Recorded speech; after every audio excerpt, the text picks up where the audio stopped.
Hello everyone, I'm Dr. Joe Dispenza, lecturer, neuroscience researcher, and best-selling author. I want to let you know that I'm coming to Dublin, Ireland for the remarkable Pendulum Summit at the Convention Centre Dublin on January 8th and 9th of 2020.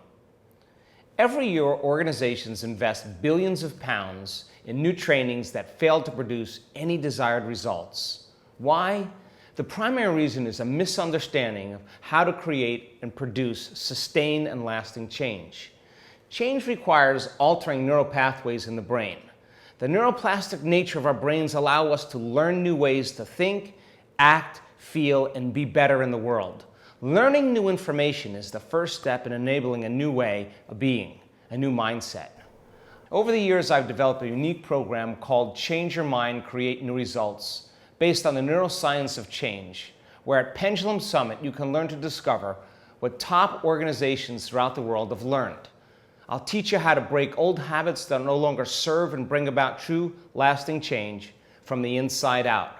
I'll outline some of the most advanced approaches to creating empowering, lasting change across all levels of your organization, no matter what industry you're in. The results?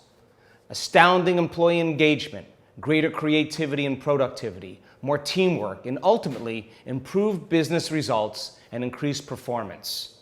So if you want to revolutionize your organization and create sustainable conscious change, then join me at the Pendulum Summit. Book your place now at pendulumsummit.com. I hope to see you there.